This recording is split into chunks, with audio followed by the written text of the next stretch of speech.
conclave represents a remarkable opportunity to explore the potential of our state mining, oil and gas, and mineral-based industries, truly the backbone of development in Madhya Pradesh. Madhya Pradesh often referred to as the heart of India, standing proud at the powerhouse of its mining landscape. We are the only diamond-producing state and lead in the production of vital minerals such as manganese ore and copper ore. Additionally, we hold the second position in rock phosphate production, crucial for fertilization industry, and rank third in limestone, an essential raw material for cement. Our contributions extend to coal production as well. We are proud to rank fourth, underscoring a critical role in India's energy security.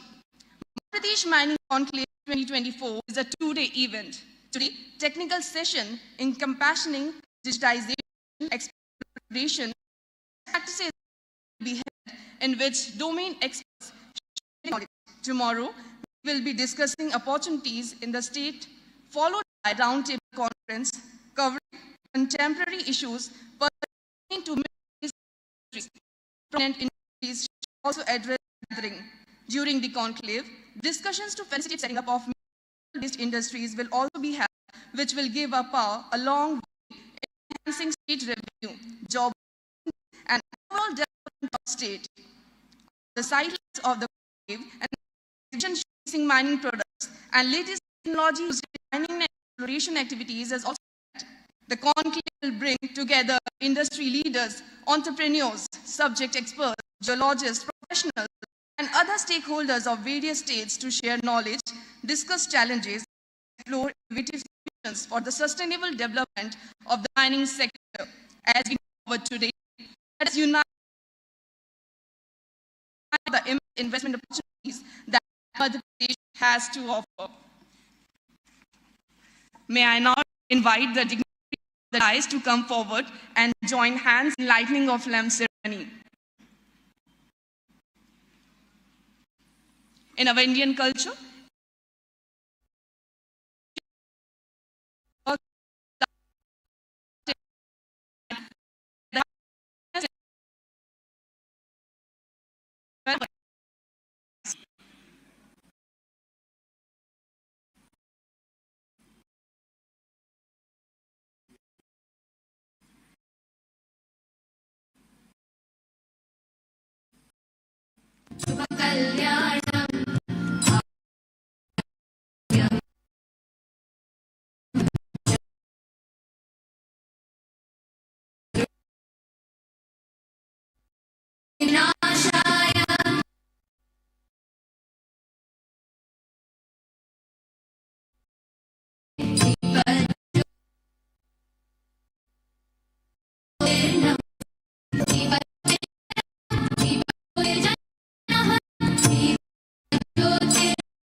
it's a moment to extend reverence to our special dignitaries and welcome them with a beautiful bunch of flowers, that is a bouquet.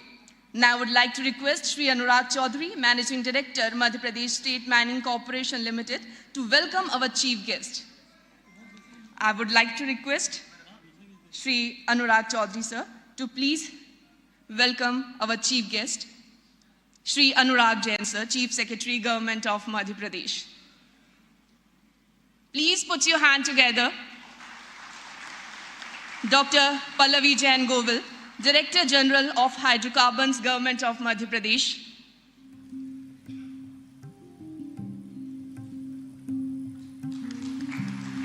Shri Sanjay Kumar Shukla, Principal Secretary, Mineral Resources Department, Government of Madhya Pradesh.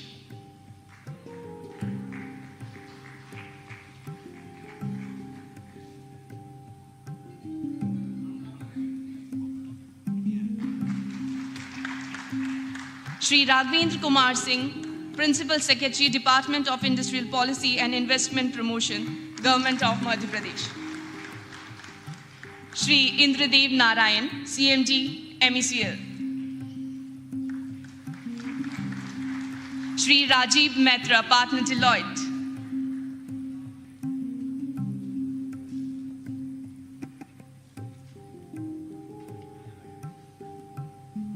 And Shri Ashish Vaishya, Chairman, CII, Madhya Pradesh.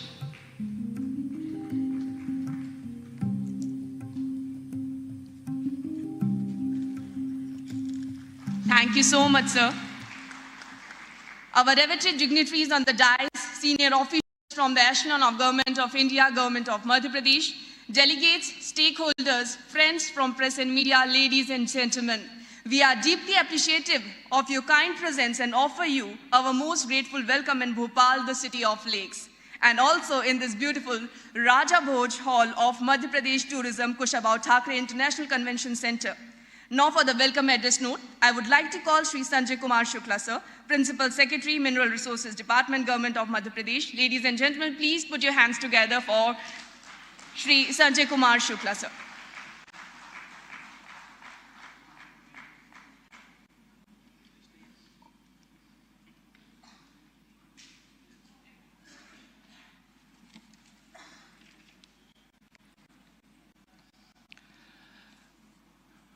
मध्य प्रदेश में और भोपाल जैसे सुंदर शहर में आयोजित 2 दिवसीय conclave में आप सभी का हृदय से स्वागत करते हुए आज के कार्यक्रम में मुख्य अतिथि मध्य प्रदेश के मुख्य सचिव श्री अनुराग जैन सर,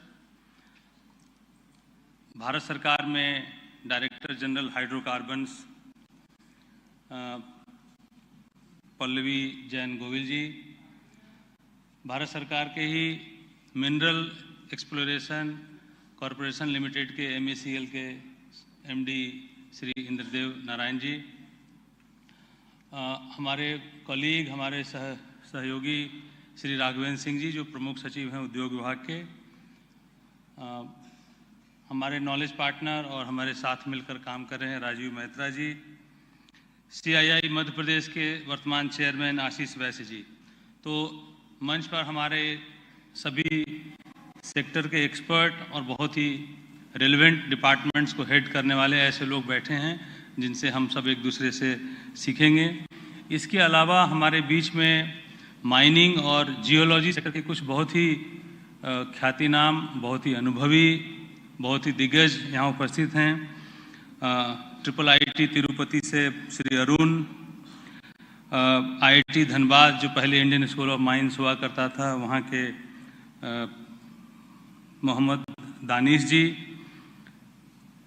धनबाद के ही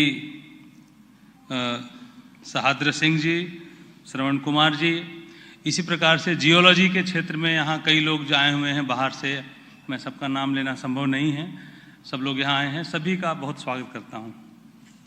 तो ये मध्य प्रदेश में पिछले कई सालों से ऑल्टरनेट ईयर इन्वेस्टर समिट होता है और इन्वेस्टर समिट में सभी सेक्टर की बात होती है, टेक्सटाइल, फार्मा, गारमेंट, ऑटोमोबाइल, अन्य सेक्टर, IT सेक्टर वगैरह वगैरह, पर्यटन।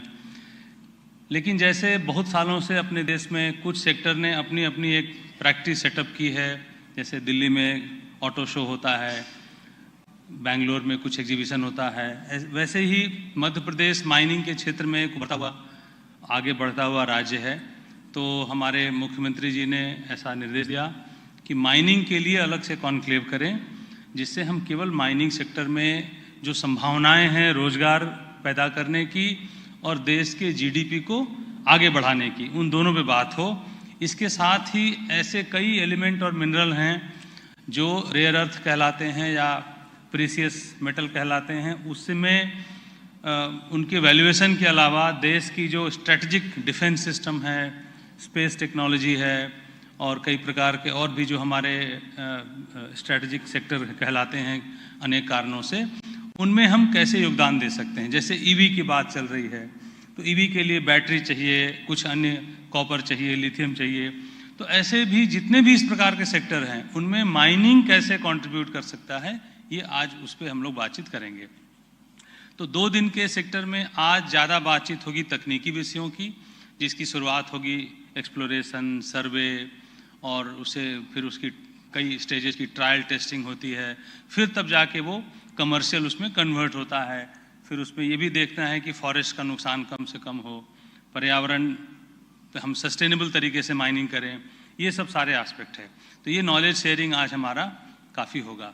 कल हम लोग जो इसका कमर्शियल और बिजनेस एस्पेक्ट है, कल हम उस पर फोकस करेंगे, जिसमें बिजनेस की संभावनाएं और जो 2 चीज़ मैंने रिपीट की, रोजगार सृजन, जॉब क्रिएशन और जीडीपी में कंट्रीब्यूशन, इन दोनों पे फोकस करते हुए मध्य प्रदेश एक अच्छा ईज ऑफ डूइंग बिजनेस, एक अच्छा बिजनेस एनवायरनमेंट, जहां समय पर आपको परमिशन मिले और हमारे दरवाजे हमेशा खुले रहें कि जब भी आप हमसे बात करना चाहें, टेलीफोन पे, वीसी पे, फेस टू फेस, तो हमारी टीम, हम लोग उपलब्ध रहें आपके लिए। ये पूरा एक हमारी कल्पना है। मुख्य सचिव महोदय ने अपने बहुत ही व्यस्त समय में से यहाँ के लिए समय निकाला और मैं आपको बताना चाहूँगा कि सर का टेक्निकल बैकग्राउंड है और सर मूलतः टेक्नोक्रेट फिर ब्यूरोक्रेट हैं। तो हम लोगों को ये इस बात का आनंद है कि जब हम कोई बात उनसे कहेंगे तो उसको सही उसका अप्रिसिएशन हमें मिलेगा और उसका सही मूल्यांकन भी हो पाएगा। तो we are lucky to fortunate to have him in our midst today. और जो भी सेक्टर एक्सपर्ट यहाँ आए हैं, सभी से आग्रह है कि हम खूब अपनी पूरे नॉलेज को शेयर करें और जो लोग मध्य प्रदेश पहली बार आए हैं, वो यहाँ की प्राकृतिक सुंदरता और यहाँ के लोगों की जो वार्मथ है उसको अप्रिशिएट करेंगे और पक्की बात है कि फिर वो यहाँ वो काम भी करेंगे, इन्वेस्ट भी करेंगे और आगे रहेंगे। तो इसी के साथ मैं अपना ये वेलकम एड्रेस समाप्त करता हूँ। Thank you. धन्यवाद सर, आपके शब्द हम सभी के लिए बहुत मायने रखते हैं। India is witnessing a major transformation in the mining and mineral sector. This development has been driven by a series of structural reforms initiated by the government, ensuring fair and transparent allocation of mineral resources, boosting production and sustainable mining. Critical minerals are the foundation on which modern technology is built, from solar panel to semiconductors, wind turbines to advanced batteries for storage and transportation. The world needs critical minerals to build these products, which is why their supply chain resilience and has become an increased priority for major economies. It is the vision of our Prime Minister that people of the area from where minerals are extracted should also be directly benefited from mining. The reforms in India's mineral sector have not only increased production, but have also made the sector more transparent, competitive, and beneficial to local communities. The nation's mining sector is now poised for a brighter and more prosperous future, one that is inclusive and that leads to an Atmanirbhar and Viksit Bharat. How it has been done for that, let's check the video. So I would like to request our technical team to play the video on mining sector.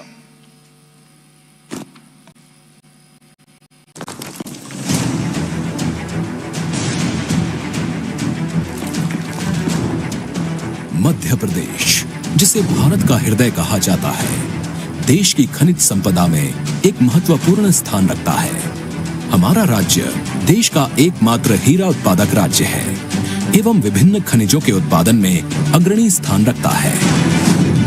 Manganese और copper अयस्क के उत्पादन में देश में प्रथम स्थान, rock phosphate में दूसरा, चूना पत्थर में तीसरा और कोयला उत्पादन में चौथा स्थान रखता है। मध्य प्रदेश के खनिज संसाधनों का देश एवं प्रदेश की अर्थव्यवस्था एवं विकास में महत्वपूर्ण योगदान है। पन्ना के मझगवां हीरा खदान में वर्ष 2024 में पुनः उत्पादन प्रारंभ किया गया है।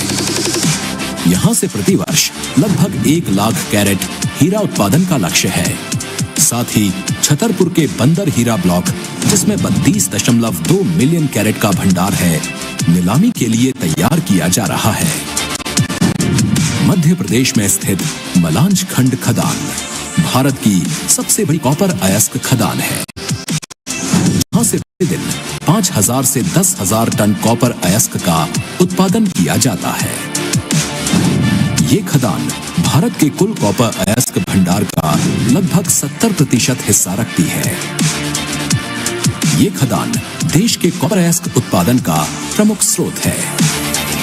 मध्य प्रदेश का कोयला क्षेत्र भारत के प्रमुख कोयला उत्पादक क्षेत्रों में से एक है, जिसमें सिंगरौली, शहडोल, उमरिया, अनूपपुर, बैतूल एवं छिंदवाड़ा जैसे महत्वपूर्ण क्षेत्र सम्मिलित हैं। यहाँ कोल इंडिया लिमिटेड की northern coal field limited, south eastern coal field limited एवं वेस्टर्न कोल फील्ड लिमिटेड के अधीनस्थ कई खदानें संचालित हैं। निजी क्षेत्र की कंपनियों द्वारा भी कोयले का उत्पादन किया जा रहा है।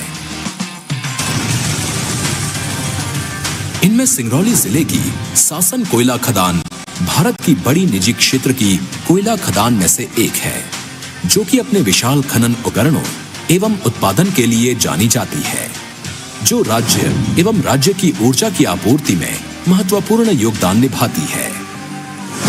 मध्य प्रदेश भारत के प्रमुख चूना पत्थर उत्पादक राज्यों में से एक है, जिसमें सतना, रीवा, कटनी, पन्ना, दमोह, नीमच और धार जैसे प्रमुख क्षेत्र शामिल हैं। चूना पत्थर का उपयोग मुख्य रूप से सीमेंट, इस्पात और रसायन उद्योगों में होता है। चूना पत्थर का प्रदेश में देश का मात्र 9% भंडार होने के बावजूद मध्य प्रदेश देश के चूना पत्थर उत्पादन में 15% का योगदान करता है। यहाँ प्रचुर मात्रा में कोयले, चूना पत्थर और अन्य आवश्यक संसाधनों के कारण भारत की सीमेंट उत्पादन क्षमता में मध्य प्रदेश का महत्वपूर्ण योगदान है, जो प्रतिवर्ष बढ़ता ही जा रहा है। मध्य प्रदेश में कोल बेड मीथेन यानी CBM राज्य निवेशकों और खनन धारकों को व्यापक सहायता प्रदान करता है एवं खनन परियोजनाओं के संचालन हेतु विभिन्न विभागों से वैधानिक स्वीकृतियां प्राप्त किए जाने में सहयोग प्रदान करता है।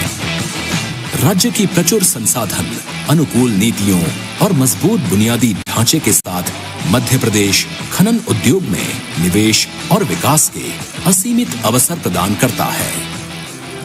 प्रधानमंत्री नरेंद्र मोदी जी की इस सोच को साकार करने हेतु 2015 में खनिज कानून संशोधन के साथ जिला खनिज निधि यानी DMF की स्थापना की गई। अब तक 7,531 से अधिक परियोजनाएं पूरी हो चुकी हैं, जो राज्य के खनन प्रभावित क्षेत्रों में लोगों के जीवन को बेहतर बना रही हैं।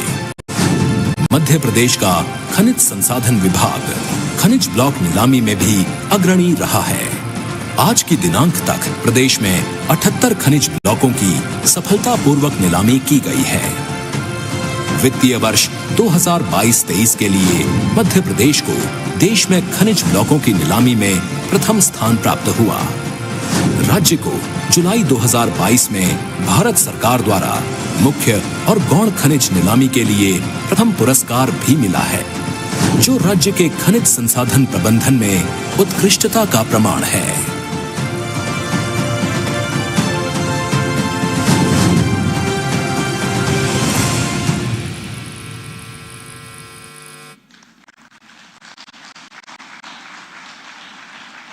Now, for the presentation of investment opportunities in Madhya Pradesh, I would like to call Shri Raghvendra Kumar Singh, Principal Secretary, Department of Industrial Policy and Investment Promotion, Government of Madhya Pradesh. But before his presentation, we would like to play a video on industrial journey of Madhya Pradesh.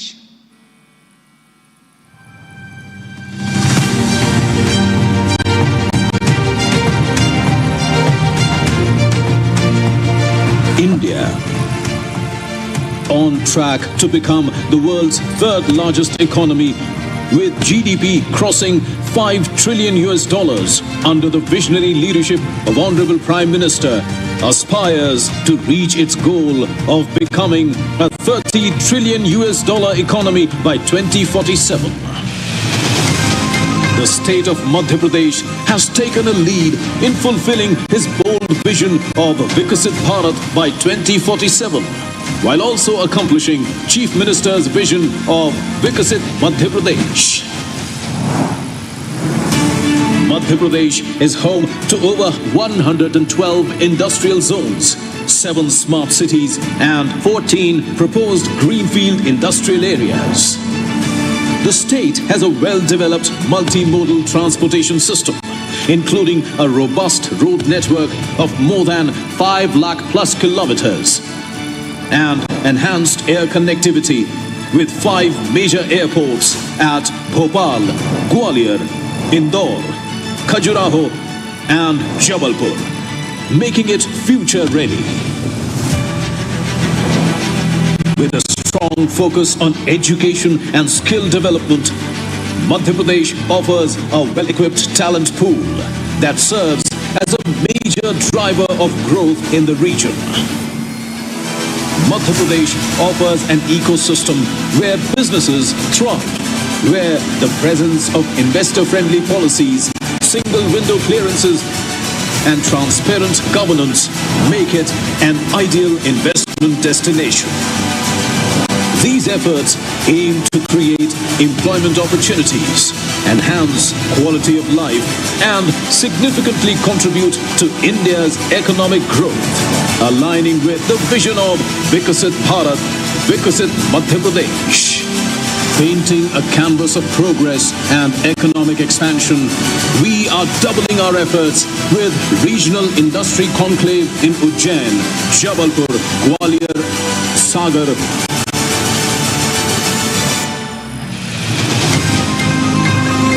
That's Madhya Pradesh, the future-ready state.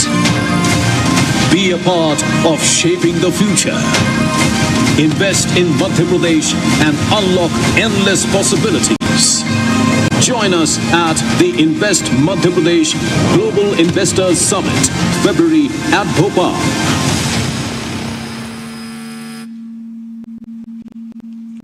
Good morning.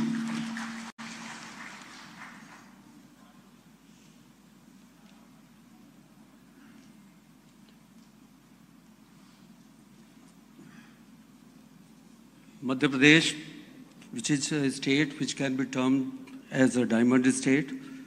Madhya Pradesh is a state which can be termed as a land of peace and tranquility. Madhya Pradesh जो अपनी नियति का स्वयं निर्माण करता है, ऐसे मध्य प्रदेश में आप सभी का स्वागत है। माननीय Shri Anurag Jain sahab, chief secretary Madhya Pradesh, madam Pallavi Jain, DG hydrocarbon Bharat सरकार, Shri Sanjay Shukla sahab, principal secretary mining, Shri Rajeev Mitra sahab delight से हैं, श्री आशीष वैश्य साहब, श्री अनुराग चौधरी साहब, हमारे जो माइनिंग सेक्टर के एक्सपर्ट्स हैं, हमारे मीडिया के मित्र हैं और हमारे सभी प्रतिभागी जो इस कार्यक्रम में आए हैं, मैं झीलों की नगरी भोपाल में आप सभी का स्वागत करता हूं। मध्य प्रदेश के बारे में अगर हम जानना चाहें तो मध्य प्रदेश वन संपदा से भरपूर प्रदेश है। यहाँ पे जो फॉरेस्ट कवर है वो पूरे भारत का लगभग 1/3 फॉरेस्ट, पूरे भारत में सबसे ज़्यादा फॉरेस्ट कवर मध्य प्रदेश में है। मध्य प्रदेश का 1/3 हिस्सा फॉरेस्ट से कवर्ड है और ये भारत का करीब 8वां हिस्सा फॉरेस्ट का मध्य प्रदेश में है। ये सेकंड लार्जेस्ट स्टेट है एरिया में और पाँचवीं सबसे बड़ी जनसंख्या वाला प्रदेश है। मध्य प्रदेश ने कृषि के क्षेत्र में अभूतपूर्व प्रयास किए हैं और उन्हीं के परिणाम स्वरूप मध्य प्रदेश को 7 बार कृषि कर्मण अवार्ड मिल चुका है। हमारा प्रदेश दूसरा सबसे बड़ा फूड ग्रेन प्रोड्यूसर है और ऑर्गेनिक फार्मिंग में हमारा प्रदेश पूरे देश में पहले स्थान पे है। लार्जेस्ट प्रोड्यूसर है, जैसा कि आपने माइनिंग की वीडियो में देखा था। Cement, copper, manganese, diamond production में पूरे देश में दूसरा सबसे स्वच्छ स्टेट है। हम देश की हैं उसमें सबसे स्वच्छ राजधानी में हैं और इंदौर ने 6 बार से लगातार अवार्ड क्लीन सिटी का जीता है। मध्य प्रदेश की अगर बात करें तो हमारा ध्यान रिसर्च की तरफ और एजुकेशनल इंस्टीट्यूशंस की तरफ लगातार रहा है और इस स्लाइड में हम लोगों ने बताने की कोशिश की है कि मध्य प्रदेश में नेशनल इंटरनेशनल रेपुटेशन की बहुत अच्छी संस्थाएं हैं। Indian Institute of Technology Indore में, Indian Institute of Management Indore में, आर कैट इंदौर में, एडवांस मटेरियल और प्रोसेस रिसर्च एम्प्री भोपाल में, rare earth theme park Bhopal में है। इसके अलावा मध्य प्रदेश की 14 संस्थाएं NIRF की रैंकिंग में टॉप 100 में हैं। 55 हमारे यहाँ प्राइवेट यूनिवर्सिटीज़ हैं जो कि पूरे देश में दूसरे नंबर पे हैं। हमारे पास इंडस्ट्री ट्रेनिंग इंस्टीट्यूट्स हैं 1287 नंबर्स में और गवर्नमेंट और प्राइवेट से अधिक संख्या में। मध्य प्रदेश के बारे में अगर हम देखें तो मध्य प्रदेश में जो इंडस्ट्रियल इंफ्रास्ट्रक्चर है वो वर्ल्ड क्लास का है। GIS एनेबल्ड हमारे पास सिस्टम है जिसमें लैंड बैंक करीब 1.25 लाख एकड़ का है मध्य प्रदेश में। 1000 मिलियन क्यूबिक मीटर से ज़्यादा की इंडस्ट्रियल वाटर सप्लाई की हमारे पास अरेंजमेंट है। 4 बड़े industrial corridors Delhi Mumbai, Delhi Nagpur, Amritsar, Kolkata, east west, ये कॉरिडोर हमारे यहाँ से होकर निकलते हैं जिसका हमें बहुत बड़ा लाभ मिला है। मध्य प्रदेश एक पावर सरप्लस स्टेट है। करीब 31 गीगावाट इलेक्ट्रिसिटी हम लोग जनरेट करते हैं और रिन्यूएबल एनर्जी के सेक्टर में क्योंकि प्रकृति के प्रति जो हमारी निष्ठा होनी चाहिए उसको देखते हुए रिन्यूएबल एनर्जी सेक्टर में भी लगातार हम लोगों ने बहुत ही अच्छा काम किया है और प्रदेश में फ्लोटिंग सोलर पावर प्लांट एक जो खंडवा में इस्टेब्लिश किया जा रहा है। सेंसिव नेटवर्क है करीब 5 लाख किलोमीटर से ऊपर का।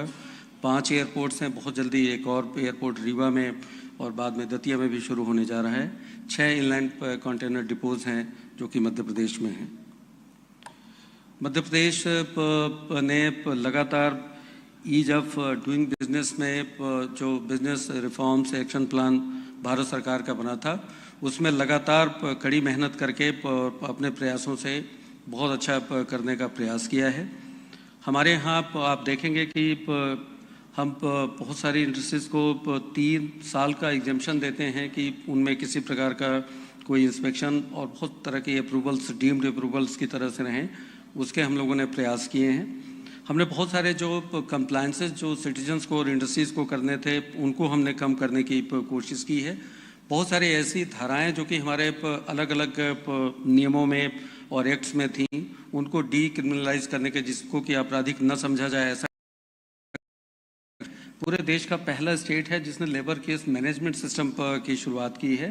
और आपको यह जानकर खुशी होगी कि पहले 16 रजिस्टर्स श्रम विभाग में रखने पड़ते थे, उनकी जगह पे अब केवल 1 रजिस्टर पर रखने की आवश्यकता है। हमारा जो लैंड अलॉटमेंट का सिस्टम है वो GIS बेस्ड है। हम भारत सरकार के जो पोर्टल है उसके साथ सिंगल विंडो सिस्टम के साथ इंटीग्रेट हो चुके हैं और कई जगहों पे हमने आपको सुविधा दी है कि आप अपना बिजनेस 30 दिन के अंदर शुरू कर सकते हैं। बहुत सारे जो अप्रूवल्स हैं उन सबको हम लोगों ने काफ़ी सरल किया है और इस तरह से सरलता सहजता की वजह से हम लोगों ने इस सिस्टम से 11 लाख से अधिक एप्लीकेशंस डिफरेंट कैटेगरीज के हैं उनको हम लोगों ने अप्रूव किया है और 20,000 से अधिक डीम्ड अप्रूवल हैं इसमें। इसकी वजह से डिफरेंट सेक्टर्स में इसके डिटेल में नहीं जाऊंगा। Cement, thermal power, coal based, ceramics, slate pencil जो माइनिंग से जुड़े हुए सेक्टर्स हैं, फर्टिलाइजर्स, उसके बारे में माइनिंग डिपार्टमेंट और विशेष तौर पे आपको बताएगा जिन पे काम हुआ है। हमारे जो पिलर्स ऑफ ग्रोथ में उन्हें कहूँ मध्य प्रदेश में तो बहुत ही अच्छा गवर्नमेंट का सपोर्ट रहता है, शासन की लगातार मंशा रहती है, प्रयास रहता है और डिसाइसिव ढंग से मध्य प्रदेश शासन कोशिश करता है काम करने की। 100 करोड़ से ऊपर के अगर आपका इन्वेस्टमेंट है तो कैबिनेट कमेटी में आपको कस्टमाइज पैकेजेस मिल सकते हैं। हमारे पास इंस्टीट्यूशनल सपोर्ट है जो माइनिंग बेस्ड यहाँ पे बहुत सारे इन्वेस्टर्स होंगे, उनके ऊपर फोकस किए हुए हमने कुछ आपको यहाँ दिख रहे हैं कुछ संस्थाओं के नाम। हमारे पास स्किल लेबर बहुत बड़ी संख्या में है, करीब 43% पॉपुलेशन जनसंख्या हमारी वर्किंग एज कैटेगरी में है। स्किल के ऊपर हमने काफ़ी फोकस भी कर रखा है। एम्प्लॉइज़ का रिटेंशन रेट अगर देखें तो मध्य प्रदेश बेहतर है, और शून्य मानव दिवस, नेग्लिजिबल मैन डेज लॉस, इसकी मैं जो कल्पना करता हूँ उसका उदाहरण मध्य प्रदेश ने। और इन सब का निष्कर्ष क्या निकलेगा? चीपर्स फैक्टर्स ऑफ प्रोडक्शन। तो मैं इन्वेस्टर्स को कहूँगा कि मध्य प्रदेश में आपको बहुत अच्छा रिटर्न अपने इन्वेस्टमेंट के ऊपर मिलना है। मध्य प्रदेश की जो पॉलिसी है इंडस्ट्रियल पॉलिसी, वो ट्रांसपेरेंट है। इसमें प्लांट और मशीनरी में 40% तक की हम आपको उसका रिटर्न देते हैं। और अगर आप एम्प्लॉयमेंट जनरेशन में बहुत बेहतर करते हैं तो करीब करीब 50% की और इम्प्रूवमेंट। एक्सपोर्ट्स में अगर आप हैं तो 20% की और इम्प्रूवमेंट। और अगर आप कम industrialise area, non industrialise areas की तरफ जाते हैं तो 20% का और इम्प्रूवमेंट इस जो इन्वेस्टमेंट प्रमोशन असिस्टेंस है उसमें आपको मिलता है। पावर और वाटर रिलेटेड आपको सब्सिडीज़ मिलती हैं। ग्रीन इंफ्रास्ट्रक्चर पर क्रिएट करने पे आपको सब्सिडीज़ मिलती हैं। और इसी तरह से जो आपको पेटेंटिंग के चार्जेस वगैरह लगते हैं उसके ऊपर भी आपको सब्सिडी मिलती है, लैंड कॉस्ट के ऊपर भी है। तो बहुत ही अलग अलग, जैसा मैंने बताया था कि 100 करोड़ से हो तो कस्टमाइज पैकेज के लिए भी आप जा सकते हैं। मैं इन कंपनियों के नाम नहीं लेना चाहूँगा, पर फूड प्रोसेसिंग में, ऑटोमोबाइल में, फार्मा में, टेक्सटाइल में और ITITES में ऑलमोस्ट देश और विदेश की हुज हू आप यहाँ पे इस स्लाइड में देख सकते हैं। इसी तरह से माइनिंग बेस जो हमारे यहाँ इन्वेस्टमेंट है, जो कंपनियाँ हैं जो विशेष तौर पे सीमेंट और दीगर सेक्टर्स में हैं, उनके भी आप यहाँ पे देख सकते हैं नाम। मैं आखिरी में मध्य प्रदेश के गान से कुछ चीज़ें कहना चाहूँगा कि मध्य प्रदेश एक ऐसा स्टेट है जिसके बारे में अभी माननीय मुख्यमंत्री जी ने अपनी एक बाइट में भी मध्य प्रदेश गान की लाइनें उद्धृत की थी। उर्वर भूमि सघन रत्न संपदा जहाँ अशेष है, स्वर सौरभ सुषमा से मंडित मेरा मध्य प्रदेश है। जय मध्य प्रदेश, जय हिंद। धन्यवाद सर। और एक बार मध्य प्रदेश के लिए भी जोरदार तालियां हो जाएं, क्योंकि सर ने हम सभी को मध्य प्रदेश की सुंदरता, यहाँ पे प्राप्त होने वाले अवसरों के बारे में अवगत कराया, और साथ ही साथ हमें ये भी बताया कि लगातार 6 बार किस तरह से मध्य प्रदेश को में अवार्ड्स भी मिले। और अब मैं नेक्स्ट प्रेजेंटेशन के लिए on the topic petroleum and hydrocarbon sector, I would like to request Dr. Pallavi Jain Govil, Director General of Hydrocarbons, Government of India. एक बार जोरदार तालियां हो जाएं डॉक्टर पल्लवी जैन गोविल मैम के लिए।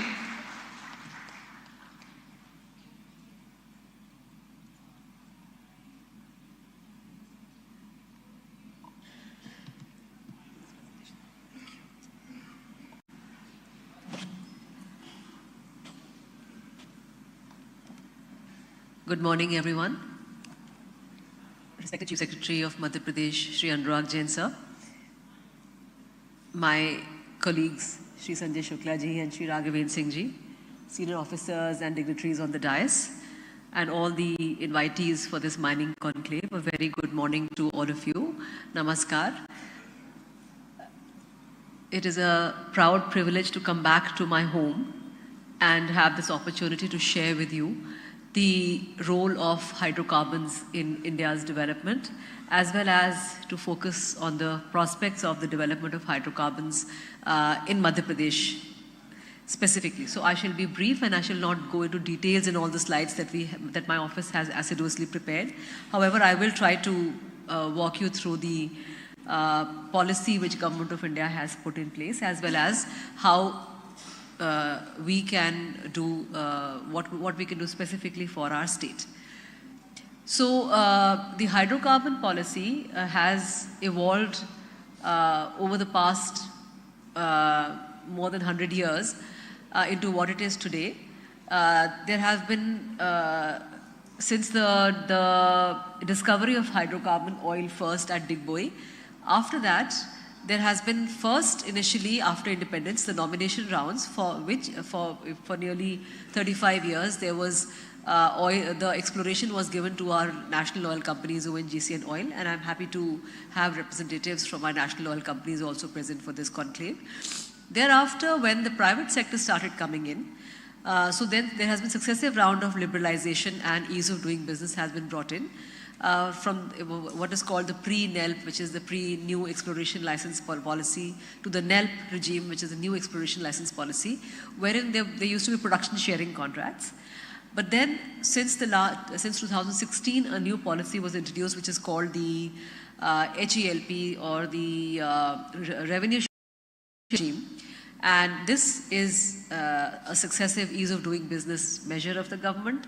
It has simplified the ways the hydrocarbon sector works and the way the companies can come in and bid out contractual areas and do their exploration production for oil and natural gas.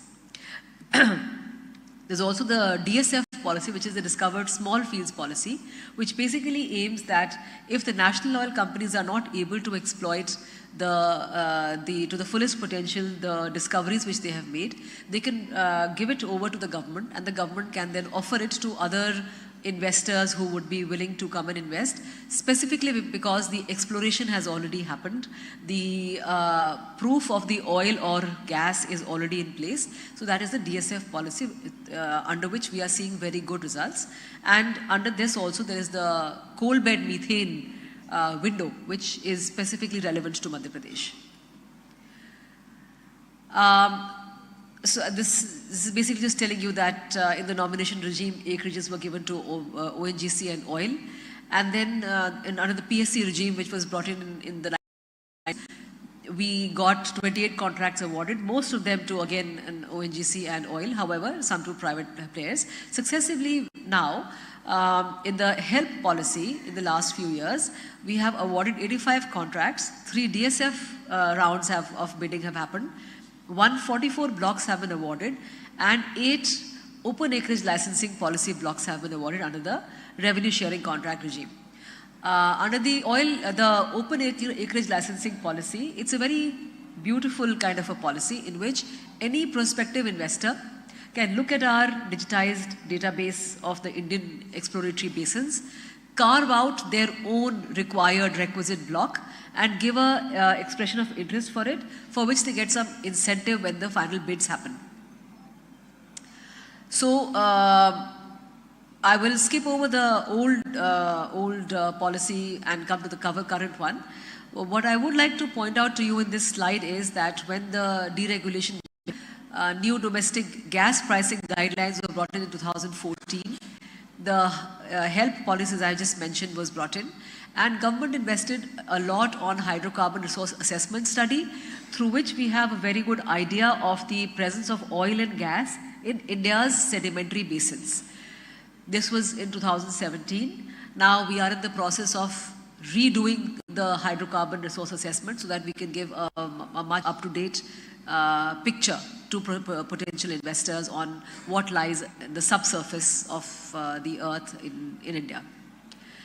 We also have easy dispute resolution through arbitration and a committee of external experts, because when we have private players, there are very often differences of opinion on what the government thinks and what the private sector thinks. So it is very, very important to have a good measure of settling those disputes amicably without resorting to lengthy and costly trials in arbitration or in the courts. There have been natural gas marketing reforms, a lot of self-certification of processes, and all these have brought in investor confidence, and now we are speaking to international investors. We already have British Petroleum and Cairn working with us, and I believe oil is also talking to Total Energies for potential technological tie-ups when they go for further exploration in our basins. Now, what favors investment in the Indian exploration and production sector? ENP refers to exploration and production, which is the upstream of the oil and natural gas industry. India has a favorable geology. We have world-class data availability through the National Data Repository, which rests in my office, the Directorate General of Hydrocarbons, and I would invite you all to come and have a look, visit us. And there is a supportive policy regime and very, very low above surface risk. So the risk of natural disasters or the risk of political or man-made disasters is actually, India is a low-risk country in that respect. this is basically talking about favorable geology. Any of you who want to go into this, they can approach me separately and we can have a lengthy discussion. Currently, more than 3 lakh square kilometers is under active exploration. And the aim of the government is to bring this to 5 lakh square kilometers by the end of this year, on which we are on track. Currently, bid round 9 of the open acreage licensing policy has been closed recently. We have got our bids, we are just in the process of evaluating them, and we are in the readiness for launching bid round of the open acreage licensing policy, which shall be India's biggest round of open acreages to be offered. As I just mentioned, under the OALP, there's a freedom to carve out exploratory blocks. There's a play-based exploration with longer exploration duration and larger block areas to incentivize play-based exploration. So what that means in a layperson's term is that if under the subsurface visualization of subsurface geology, there is a play and you have to drill, so you need larger areas to use algorithms to understand where there is a higher potential of oil and natural gas. So therefore you need larger acreages carved out, and that play-based exploration is what government is encouraging. The statutory clearances have been made simple based on single window systems, and these are taken as shared responsibilities. The shared certification process encourages investors to come in with their own certification, to which very few questions are asked. And there's an opportunity to partner with existing players as well as new players. I'm very happy to tell you that for the first time in this bid round 9, which has recently closed, we have national oil companies partnering with private companies in bidding out blocks. Earlier, we used to have private companies, and then we used to have a national oil company to farm in and pick up a part of the equity for exploration.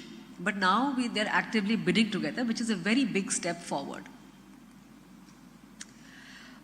We've also introduced key incentives in the current round, where we have increased the block size on offer. We have enhanced the scope for force majeure and excusable delays, and so on. I would not go into details over here because this is something which will require a lot of deliberation. And also for the ease of doing business, I would, as I mentioned, that we have approvals on self-certification basis. What I would like to tell you is that, and draw Anurag sir's attention, is that the portal which he virtually formed, which is the GIS-based Gati Shakti portal, my office, DGH, is using Gati Shakti portal for actively mapping all exploratory activities, all offshore activities. You can actively see in real time every ship, every rig, every floating platform which is in our high seas, and their safety and security is constantly monitored in coordination with the Gati Shakti platform of Government of India. And my office interacts with state governments and the Ministry of Environment and Forests to ease clearances, statutory clearances, and then we are tasked with removing any contractual differences which arise in the course of our interactions with the investors. Now coming to Madhya Pradesh. Madhya Pradesh lies over a transitional area between the Indo-Gangetic Plains in the north and the Deccan Plateau in the south, with a land area of over 3 lakh square kilometers. And then we have identified 3 potential petroliferous basins: Vindhyan, Satpura South, Rewa Damodar and Narmada. And unconventional hydrocarbon, which is coal bed methane, has been in production in the state since 2017. As per the hydrocarbon assessment study, which I just mentioned within 2017, we have estimated hydrocarbon resources, the million metric tons of oil equivalent in place, to be more than 555,000, and very less part of this has so far been explored. In Madhya Pradesh so far, the CBM exploration, coal bed methane exploration, which was also there in the mining documentary, has also taken the lead. And 40%, it will come somewhere down in the presentation, 40% of India's CBM production happens in Madhya Pradesh, which is not much, which is actually a very small percentage of our gas requirements of the country, but it is still quite substantial. And in the CBM blocks in Madhya Pradesh are focused in the Shahdol, Sohagpur area. In this map, when whoever can, if you can see the open area, the squares carved over. See, the pointer doesn't go that far, so never mind. And then we have coal, which the first two are the first one, Sohagpur West, is in active production. Sohagpur East is in the process of development, and the other four are either in the process of exploration and further development, or is to begin, but they will subsequently start exploration and production in the next few years. But the first two are of special interest to us because these are proliferous basins, and Reliance is the company which is doing these in Sohagpur West and potential development in Sohagpur East. And the Sohagpur East is expected to start production from 2025-26. So as soon as next financial year, we should be able to start our production.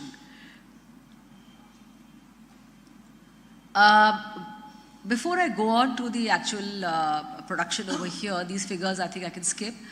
What I would like to mention over here is that new technology which has been used first time in India is being used in Sohagpur. So like you have the coal seams, those of you who have some idea of coal exploration, कोल की परतें होती हैं ज़मीन के अंदर, तह के अंदर, जो कोल सीम जिसको कहते हैं. तो कोल सीम में जब एक्सप्लोरेशन में जाते हैं तो रिलायंस ने स्पेशल टेक्नोलॉजी आयात करी है ऑस्ट्रेलिया से, जिसमें कि वो कोल सीम में हॉरिजॉन्टल ड्रिलिंग कर रहे हैं. So that is a very technical team which they have imported from Australia. The entire team has come down and is camping in Sohagpur, and they are doing this. They have a window of about 3 meters, which is the coal seam, 3.5 meters, I guess. And they're doing extensive drilling in which they would be going around 4 kilometers horizontally drilling from that depth into the coal seam. And there they will be extracting coal bed methane. And the beauty of this is that after coal bed methane has been extracted, coal bed operations become more safe because the methane has been taken out, so it's safer for to be extracting coal from there. So it does not, the coal remains. So this is a new technology which all other operators of CBM all across the country are looking at very carefully, because this is going to usher in a new technological revolution in the area of coal bed methane production. So we have very high hopes for increasing coal bed production from Madhya Pradesh in the coming few years. It contributes to state royalty. Some years there's been high royalty, in some years because of rains or some technological hiccup in the exploration, the royalty has gone down, but it's a major exploration. Now I'll just quickly mention about conventional hydrocarbon exploration in Madhya Pradesh. Under the open acreage licensing policy, under 8 rounds, starting from the oldest NELP, which is in the 8th row, we have active acreages. They have been taken up all by ONGC Limited. And now we hope that as we go forward into further OALP rounds, we are hoping to attract more investors because we are on the subsurface now. What we see is, as I mentioned, that there is a lot of CBM potential in Madhya Pradesh, especially from the Sohagpur region. And this is going into more details of, and then I would also like to say that we have new companies, Regional Transcontinental Exploration Limited and Invernire. They have come into Madhya Pradesh. We welcome them. We have identified new resources in Madhya Pradesh. Sir, I would like to urge you over here that Coal India Limited and its subsidiaries also do coal bed methane exploration. And along with the Ministry of Coal, we have an understanding that wherever coal bed methane is possible in the coal bearing seams, their companies can go and do coal bed methane extraction. So for example, I just visited Dhanbad after my Shekharji visit, and I happened to see that there is the BCCL is active bed methane. They have taken some blocks. That is also a possibility which has not yet been explored in Madhya Pradesh. So I think that is something which we can talk to SCCL and and the other subsidiaries of Coal India and urge them to take some coal exploration. The other thing that I'm going to be talking at length in the afternoon, but I would like to mention is that the potential for developing gas-based industries in Madhya Pradesh, and also encouraging industry for city gas distribution, and how that can take over and bring in a new era of investment in Madhya Pradesh. If we are able to leverage the presence of gas in Madhya Pradesh and attract ready investors who can set up gas-based industries. This has been very, very successfully done in some states like Gujarat and in Andhra Pradesh, where a lot of engineering and gas-based ceramic industries, fertilizer, urea plants have all been placed in such a manner that they use the gas. I just visited Tripura, and India's first clean power plant, which is a gas-based power plant, has been set up in Tripura, which is using the gas which comes out from the Tripura basins. So, and oil is now actively going to Tripura, for which we are going to encourage them. So this is briefly my overview of how hydrocarbon, conventional and unconventional works in Madhya Pradesh. Net, we are at a very nascent stage in the exploration of hydrocarbons. In Damo, Nota also ONGC is present. Oil has yet to make an opening in Madhya Pradesh, and I would urge them to spend some time now that they are here. And this is a huge potential which the state has, I think, which holds great promise for the future. And once again, thank you for this opportunity. आज आपने मुझे अपने बीच में आने का ये अवसर प्रदान किया, मैं इसके लिए शुक्रगुजार हूँ. ये मेरा मध्य प्रदेश मेरा गृह प्रदेश है, और यहाँ पे जब भी मैं वापस आती हूँ मुझे लगता है मैं अपने घर आ गई. तो इसके मैं बहुत अनुग्रहित हूँ. धन्यवाद. Thank you. Thank you so much, ma'am. Now, there is a presentation on unlocking mineral potential in Madhya Pradesh, for which I would like to request Shri Rajiv Mehta, partner Deloitte. National Lead of Metals and Mining Practices of Deloitte. Glad to inform that Deloitte is also a knowledge partner in this event. So please put your hands together for Shri Rajiv Mehta.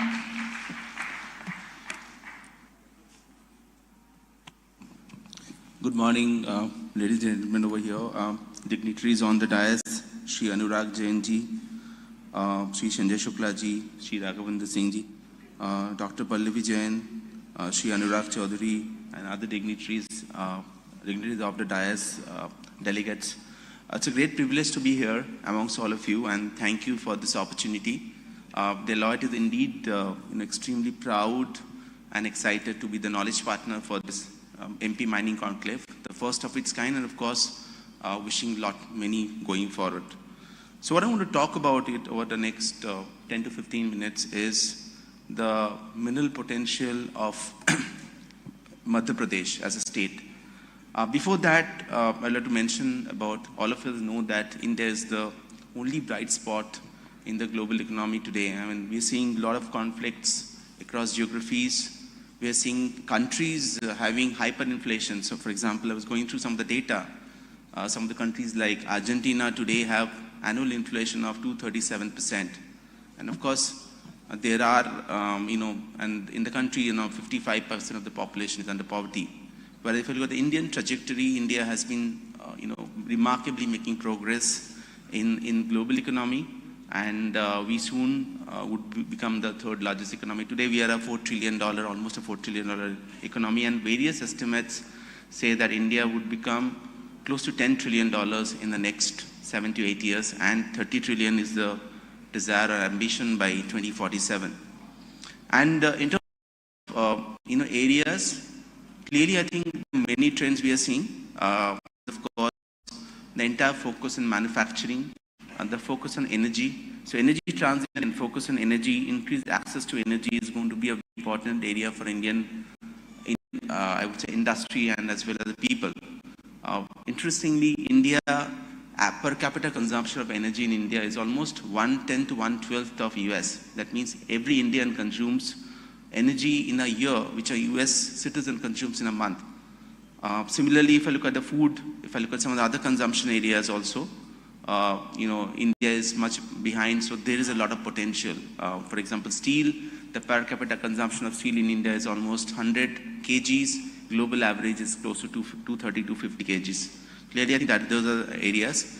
And the very importantly is the demographics, which is favorable for India. Today, the median age of Indian population is around 29 years. If you look at the Chinese population, the median age is around 40 years, and in Japan is 50 years. That means we will have more people, workforce, more spending, in discretionary income spending, and thereby more consumption.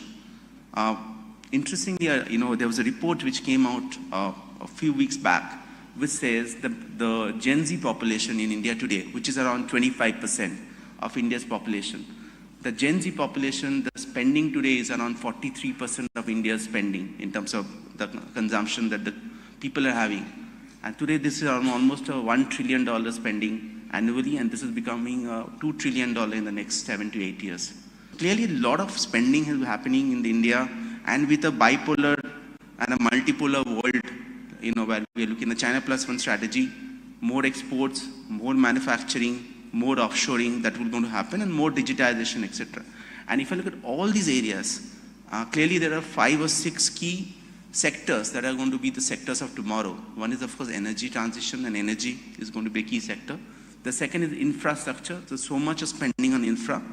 Third is around, and especially around electronics and semiconductor, because India wants to become the 10% of global semiconductor production by 2030, which is almost $110 billion is a desire. And of course, fertilizers, as well as some of the areas like renewable and others. So clearly all these areas, and thereby, for example, in semiconductor, you need minerals like copper, you need minerals like lithium, you need minerals like molybdenum, and similarly in energy, you need minerals like coal, and if you look at the renewables, lithium, cobalt, nickel, etc. So minerals are going to be the foundational layer for the Indian industry as well as economy to grow forward. And if I look at some of the numbers on the bottom left of your screen, the total percentage of consumption of the GDP in Australia, the Australian mining industry contributes 12% of GDP. If you look at the US as well as China, almost $484 billion of GDP consumption. So clearly, I think that has a role to play going forward in the Viksit Bharat journey by 2047, and thereby MP has a role to play. So I'll just come to the MP story, why we're saying MP has a role to play. So MP is the fastest growing state in terms of revenue for mineral production in the country.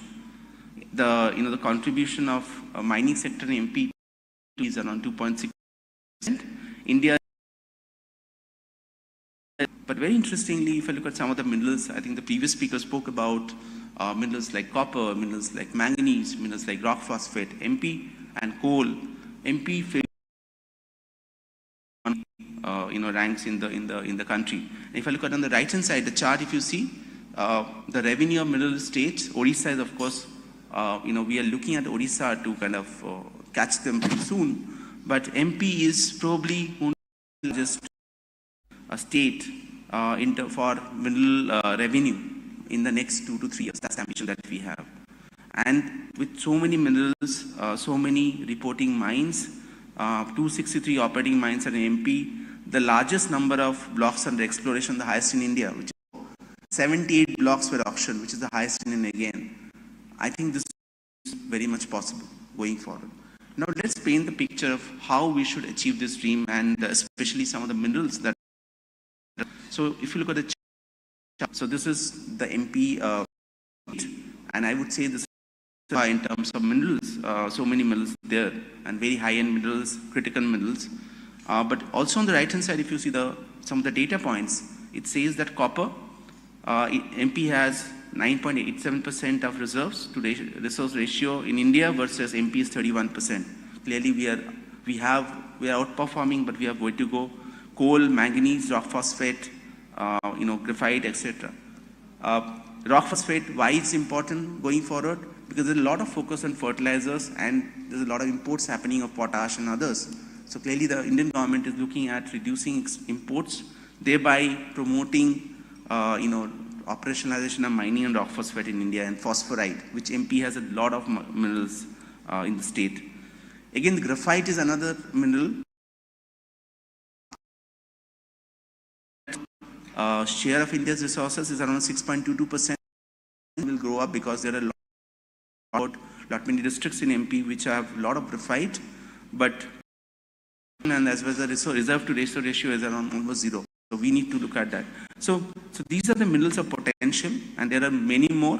We have just the minor minerals are there, but we have just focused on some of the major minerals. And in terms of industries, clearly coal is today we are the powerhouse in the coal production. 8% of India's coal reserves and 16% of India's coal production happens in MP. And in districts like Singrauli, Shahdol, Umaria, Betul and various others.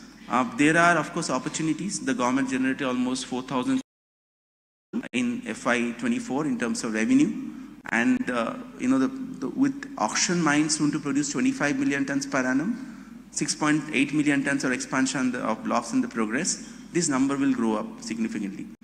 But the more important thing is, beyond the conventional use of coal in power, we are seeing a lot in the upcoming areas like coal-based methane is coal.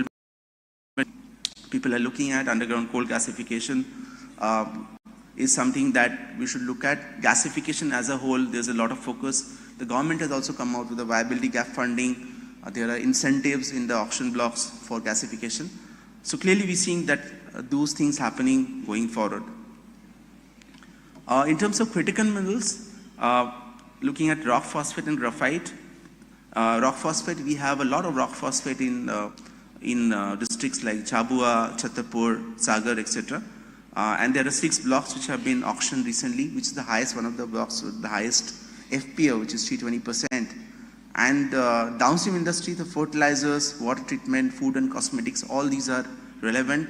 And with India's significant amount of reserves in rock phosphate, 29%, and second in production, clearly this is a focus area for us. More focus on graphite. We tracked the entire auctions in the last 3 or 4 tranches. Number of bidding, the maximum number of successful auction that happened in the critical mineral auction was graphite. Because if you look at all the minerals, be it lithium, be it cobalt, nickel, based on the battery chemistry, some of these minerals may go. Like manganese, it can be replacing a lot of cobalt, because cobalt, the supply chain is very difficult. It's in and graphite and copper. These are minerals which are going to continue in the battery going forward in the n number of years we are looking at. And all these minerals are predominantly available in Madhya Pradesh. So districts like, if you look at Betul, Jhabua, Siddhi, Alirajpur, these have all good quality of graphite. So there is a lot of potential in graphite as well in the state of MP. I'll not talk about much about copper. Everybody is aware about copper. I would say the operating mine is in Balanchkhand, which Hindustan Copper. In fact, we are very proud to say we are working with the government of India for the copper vision for the country, and we have been very intricately associated with all the copper producers to understand how copper, and for them, Madhya Pradesh is going to as a focus area because so much of potential. But if I shift my attention to bauxite, clearly there is a lot of bauxite auction that happened. But this is clearly, I think, one mineral where we can focus more, because today the rank in terms of production is pretty less compared to the country. There is a potential here. And last is, of course, from our critical minerals, manganese and limestone. Manganese, we are the first in the country in terms of, and a lot of exploration happening. And manganese is becoming pretty important, because in many of the battery chemistry, they are replacing cobalt going forward. So that is one clear area. Limestone is, of course, the underlying industry like cement, construction, glass making are going to grow in the state. So these are going to be important as minerals. But more than the minerals, I think we also should look at the ancillary industries that will benefit if the mining in the state grows. So first is mining equipment manufacturing. The Indian market for mining equipment manufacturing in India is expected to grow to by almost 8.5 billion by, which is a CAGR of 6.4%. Like drilling machines, crushers, some of the supporting equipments, those are going to grow. So there's a lot of demand there. The other is logistics and transportation. That is entire trucks, railways, ICDs, and some of these dumpers, tippers. Though their requirements will grow, and the smart mining, of digitization. So all these areas are going to be important, maybe a focus area for the state. But also some of the other industries like chemical industries, construction, infrastructure, safety and equipment and services. All of these industries can have a ripple effect through development of the mining sector within the state. Last is why Madhya Pradesh, and what are the kind of parameters. So Indian government actually, I would say, introduced a concept called ranking of states, where they're going to rank various states in terms of the ease of doing mining, like ease of doing business. And if you look at some of the parameters in the ease of doing mining, I would say framework. So one is, of course, looking at exploration, looking at mining, looking at government support, looking at logistics facility, skilled manpower, technological investment. All of these, if you look at MP, we are the state with the maximum number of exploration. Government support, Mr. Singh spoke about the 40% capital subsidy on plant and machinery. There's a lot of handholding. The state government is very clear that we need to handhold the leaseholders, we need to handhold some of the downstream values to getting the clearances, getting some of the investments in place. The logistics, the manpower, clearly the state is outperforming many other states, barring one or two handful, especially like Odisha in the mining and maybe one or two more in the other areas. So this is a state which has excellent potential going, and in terms of how do we leverage the resources to become self-reliant. So we looked at some of them, like exploration. How do we have more exploration, especially like graphite? Minor minerals is going to be a key area, because beyond critical minerals and beyond some of the major minerals, the minor minerals will have a lot of traction, lot of demand going forward, like pyrophyllite, like dolomite, like, for example, in the steel industry, there's a lot of dolomite requirement that is there. And incidentally, we are working with one of the Middle East countries recently. So they are looking at exporting dolomite to India. But if you have dolomite in India, why not mine here and produce here? So that's going to be important. Logistics and financing, of course, financing would be for not only the industries but also the processing hubs. So the concept that is there across the world, and of course it is developing in India, is that all these critical minerals, if they're mined in a place, the processing needs to happen in proximity. Otherwise, there's a lot of movement of minerals. So processing is going to be important, and thereby financing and technology and digitization.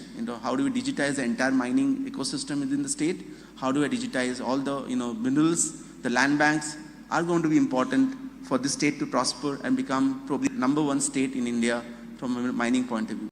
Thank you so much for listening to me, and privileged to be here.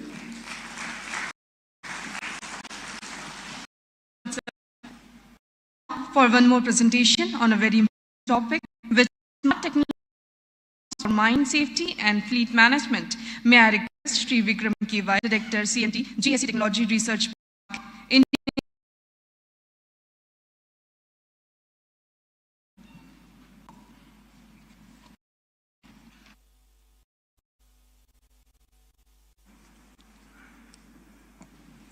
Very good morning to the dignitaries on the dais, allied personalities, scientists, and who are working alliedly for the mineral industry in the India to uplift. So myself, Mr. Vikram KY, I'm a director, CMT Critical Mineral Trackers, Geo Solution Center. Today to address a topic on mining safety, current smart technologies for a better mining safety and fleet management system using artificial intelligence. The point of taking this particular topic is value for life and asset. So it's a very important thing when we are talking about a starting stage is mineral exploration and ending stage is our mining auction for the mining. So when we are going for the mining, the SOP designs should be in such a way the things should not go wrong. In this regard, we have taken this topic. So when it comes to the critical, we have started our establishing ourselves in technology research park, bringing data mining in using artificial intelligence in mineral exploration. We have developed a few enough models, and we are running that models on a pilot project of 2 states currently. So along with this, we have taken up this topic, and we have worked with few professors of IIT and along with the CK Birla team, because we need a support of very high-end servers across the world of 192 statistical data. So in that regard, we have taken the support of CK Birla, that is GTS, and we have developed this, we have come up with this technology. Now coming to the second slide. So importance of mining safety. Mine safety is very crucial nowadays, because now in the next slide, I'm going to show the statistics.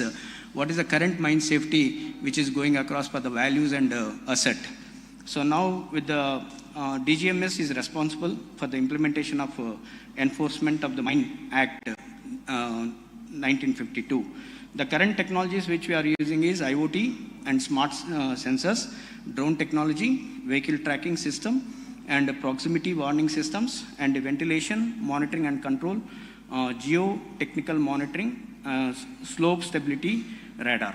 So simulators, training and skill development, revenue and emergency systems, biometric systems, and for working and monitoring. The next slide, which I'm going to present, is the statistical data. So where the fatal accidents in coal mines and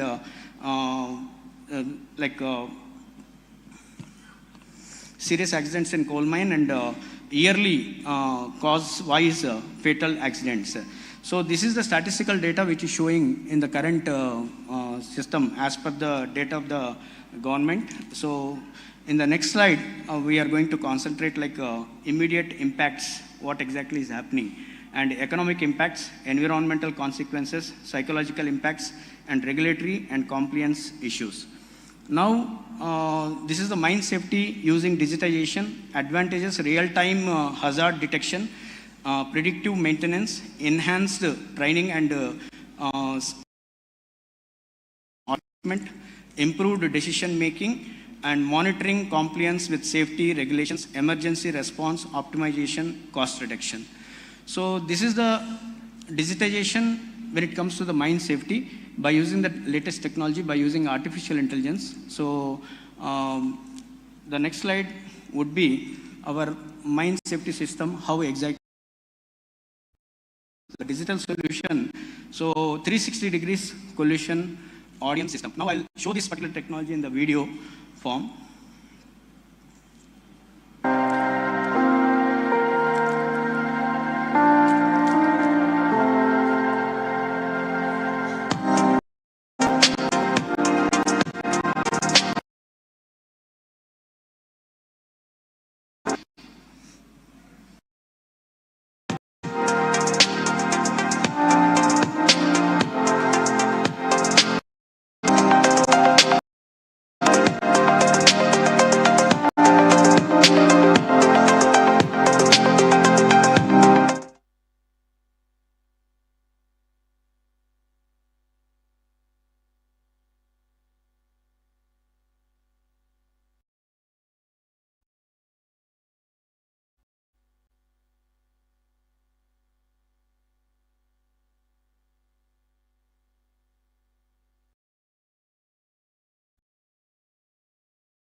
Actually, this particular technology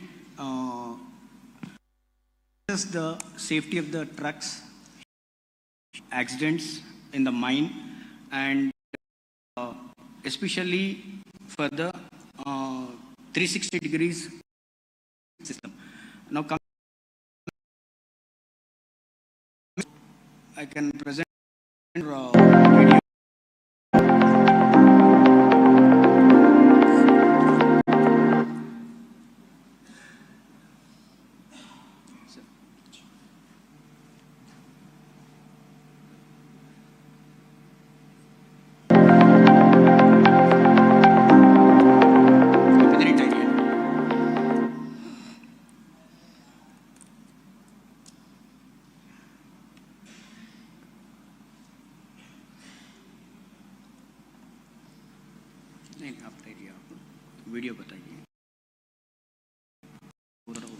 तरफ जा रहा है video.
Because this is mainly used in America. So, bringing this particular technology to a cost-effective technology for Indian conditions. We are working out with the OEM purchase like this RFID sensor. So, the main purpose of sensor is, so when a person carries as a tag like this, when he goes into the mine, this works for 16 hours with a battery. And the sensor detection, whatever is there in the mine, so that will work for 5 years battery life continuously. So once anything is happened, like the sensor technology is such advanced technology, if anybody has got some suffocation effect or any issue happened in the mine, they can press this one particular button, and then finally the command control will buzz, and immediately a rescue team can take care of the person or a machinery or the mine. So to not to go in a bad shape. So in this regard, so this particular card we are bringing into very cost effective for Indian conditions. This will work out in another 3 months to 6 months. But this technology very effective safety, and if this particular the limelight. So why 360 degrees CAS is required? So in this regard, I would like to explain, because we have mapped this area, sir, with a RFID card, this area, with server and intern US server. I want to show a live demonstration right now. So I would like to call Mr. Karthik, who is the technology head of our GDS collaboration. Thank you. Due to the paucity of time, I'll just run through this. So it would be a privilege for me to address this forum of dignitaries. Rather to promote the product, I would just let this forum know about the evolving technologies in ensuring the mining safety.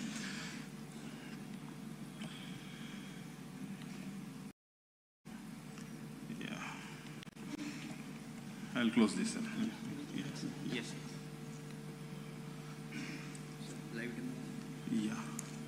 Can you just...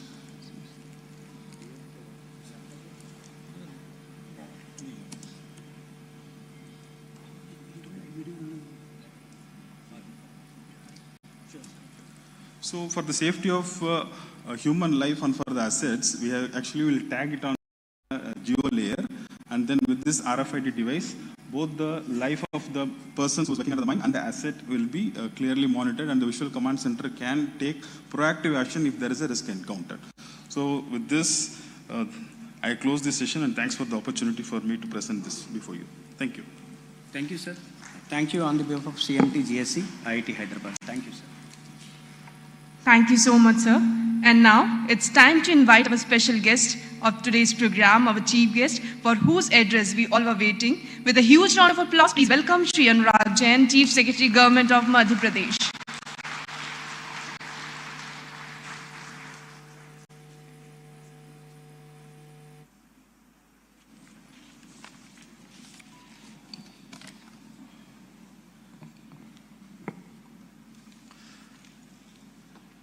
It is my privilege to welcome all of you in our beautiful state, Madhya Pradesh.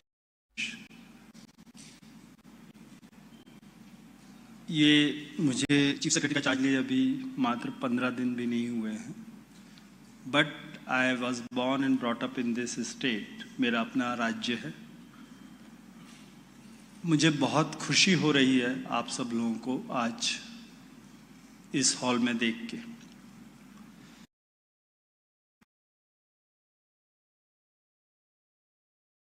मैं भी देना चाहता हूं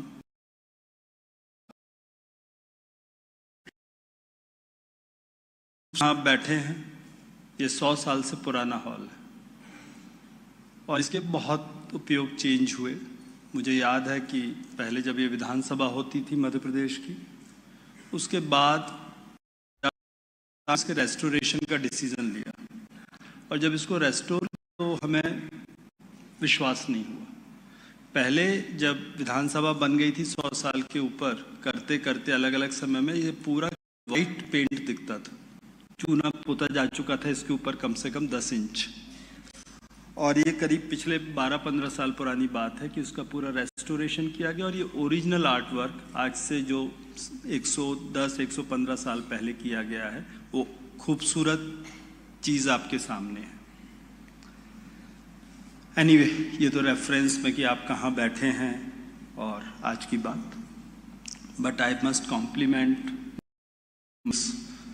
राघवेंद्र जी, संजय शुक्ला जी, राग चौधरी जी, CIA के वैश्य साहब और Deloitte के राजीव जी, NMCL के CMD साहब, कि आप सब लोग के सहयोग से पहली बार इस प्रदेश में we are holding a separate mining conclave. We have been holding Global Investor Summit since 2007. We have been holding it for every 2 years since 2007. But a separate focus on mining is being done for the first time. You would have seen in the exhibition, you would have seen all kinds of the mineral wealth which is available in Madhya Pradesh. You would have seen the kind of, various companies which are there. But the most important point which must have come out clearly in the have been made. Number one, that Madhya Pradesh is one of the leading states in the country for mineral resources. 3-4 item में हम लोग number 1 हैं। Diamond में we are the sole producer in the country. हम बात करें copper की, manganese की, we are the highest producers in the country. उसके बाद रॉक फॉस्फेट, कोलबेट, मिथेन में हम लोग नंबर 1 हैं, रॉक फॉस्फेट, और जो कोयले में हम लोग टॉप 3-4 में आते हैं। इसको यदि हम ये देखें, कोई भी इंडस्ट्रियलिस्ट क्यों इंडस्ट्री लगाता है, इसके साथ साथ हमारा जो एक्सप्लोर्ड रिजर्व है वो भी देखने लायक है। कोयला जो है 200 साल तक के लिए काफ़ी है। कोलबेट, मिथेन की मैं मोटी मोटी कैलकुलेशन देख रहा था अभी यहाँ बैठे, जो अभी एक्सप्लोर हो रहा, प्रोड्यूस हो रहा है, उस हिसाब से देखें तो 500 साल में यहाँ का रिजर्व ख़त्म नहीं होगा। So you have sufficient incentive to come and remain invested. किसी भी कंपनी की लाइफ में साल काफ़ी होते हैं एक प्रोजेक्ट अपना प्रॉफिट निकालने के लिए। एंड ट्रस्ट मी, तब तक हमारी टेक्नोलॉजीज इतनी चेंज हो जाएंगी कि will have new things which will come in. जैसे कोयले की जब बात चलती है तो we know the world over we are talking about moving away from coal. In India also we have taken up a goal of net zero by 2070। और एक मोटी बात है कि अगले 50 साल के बाद कोयले बेस्ड इंडस्ट्री शायद ख़त्म होगी। अभी हमारे पास 150-200 साल का रिजर्व है, तो we need to move up quickly and ensure कि जब हम लोग इनके रेस्ट्रिक्शंस पे आए उसके पहले जो हमारी एक नेचुरल वेल्थ है उसको प्रॉपरली यूज़ कर लें। दूसरी हमारी को मुझे लगता है आपको बहुत क्लियरली बात सामने आई होगी कि पिछले दिनों जब से एक ट्रांसपेरेंट रिजिम की बात हुई, पल्लवी जी के सिस्टम में प्रेजेंटेशन में भी बात आई, and all of you are from the sector. पहले अलग अलग तरीके से माइन ऑक्शंस, माइन अलॉटमेंट्स होते थे, फिर सुप्रीम कोर्ट आए और नेचुरल ऑक्शन की बात हुई, and then it took some time to government of India कि उसके बाद एक पूरी ट्रांसपेरेंट ऑक्शन रिजीम को हम लोगों ने वी पुट इन प्लेस। और ऑक्शंस अभी बहुत रिसेंटली शुरू हुए हैं और लगातार पिछले कुछ सालों तक नंबर ऑफ ब्लॉक्स ऑक्शन में Madhya Pradesh has been number 1। तो यदि सबसे ज़्यादा ब्लॉक्स हमारे ऑक्शन हुए हैं तो इसका मतलब ये है कि अब अगले कुछ सालों में हमारा जो प्रोडक्शन लेवल है बहुत तेज़ी से आगे बढ़ने वाला है। आज की तारीख में we are one of the top 5 states, but I am confident given the fact that we have auctioned the maximum number of blocks and now we are moving forward quickly to support our winners of the auction so that they start their production soon. In next 3 to 4 years I expect Madhya Pradesh to move up in the top 3 states as far as mining production is concerned. तीसरी बात NMAT का जो अभी explore चल रहा है blocks हैं उसमें भी मध्य प्रदेश नंबर 1 है। So these factors are sufficient to outline that Madhya Pradesh is the place to be invested in if you are in the mining sector. दूसरी चीज किसी भी बिजनेस के लिए होती है ease of doing business. Till very recently just about till 2 years back I was secretary industries government of India also. That time we had done a lot of work on ease of doing business and reduction of compliance burden. And then we actually created another index and we were working along with the industry to reduce the cost of compliance in the country. And Government of India is actively working. I'm very happy to share that Madhya Pradesh has consistently been ranked in top performing states as far as EODB is concerned. जब EODB की rank पहली बार ranking हुई, if I remember correctly it was 2016, 5 states joint top किए थे, सबको 100 on 100 मिले थे, Madhya Pradesh was one of them. उसके बाद से हर साल हम लोग फ्रेमवर्क चेंज करते चले गए जिससे कि if some people have achieved a certain benchmark we should aspire to go further become better. और हर बार जो नए बेंचमार्क थे Madhya Pradesh continuously remain in the top 5 और जो लास्ट रैंकिंग निकली 2024 में for the performance of 2023 if I recall correctly Madhya Pradesh was the 4th best state. Andhra Pradesh, Uttar Pradesh, top states. In the EODB, I'm sure all of you would be aware because you are from the industry sector that Government of India has come out with a single window system which is a very beautiful system. आप लोगों में से किसी ने government of India वाला single window system use किया है? Has anybody use personally कि आपके सबऑर्डिनेट एप्लीकेशन लगाने के लिए? I don't know, I would request you to see it personally. It's AI based system. You just tell what you want to do, where you want to do, what business do you want to do. It will start throwing questions to you. After that, about maybe 25 odd questions would be asked to you, and the system will understand कि आपको क्या-क्या clearances चाहिए, कहाँ-कहाँ से चाहिए. It will throw out the number of clearances you require from which department, state government of India, and it will generate just one form uniquely designed for you. उस आप अपनी जो उसमें जानकारी है भर देंगे, convert it to is required for all those line departments कि उनको क्या चाहिए. उन डिपार्टमेंट में आपकी एप्लीकेशन पीछे से चली जाएगी और देन यू कैन ट्रैक कि आपकी एप्लीकेशन का क्या हो रहा है. हम लोग स्टेट्स के साथ बात करते थे कि इन्हें टाइम बाउंड डिस्पोजल करें, that will be the next ease of doing business. I was very happy to see Raghavendra का प्रेजेंटेशन कि आपने डीम्ड परमिशन का भी प्रावधान कर दिया है. सो सम जो डीम्ड परमिशंस हो रहे हैं तो means all these clearances are happening in time, and this is the most important news to any industry कि मेरे को अपनी क्लियरेंसेज एक टाइम बाउंड मैनर में मिले. दूसरे कुछ जो इश्यूज सामने वैसे राघवेंद्र के प्रेजेंटेशन में आए थे कि no man days lost. Madhya Pradesh is a very peaceful state. ये जहाँ तक मुझे ध्यान है ये अब रिकॉर्ड 25 साल का हो गया होगा. जब व्हेन आई वाज हियर हम लोग जाते थे इंडस्ट्रीज कॉन्क्लेव में तो हम लोग कहते थे 13 साल में, पिछले 10 साल में लॉस नहीं हुआ. उसके बाद से मैं करीब 10 साल भारत सरकार में लगा के वापस आ रहा हूँ तो मुझे लगता है 25 साल हो चुका है. 25 साल तक किसी स्टेट में कोई मैंडे लॉस ना हो लेबर रिलेशंस की वजह से, ये अपने आप में एक बहुत बड़ी स्टोरी, बहुत बड़ी हेडलाइन। ऐसा क्यों है, सोचा आपने? Can anybody think?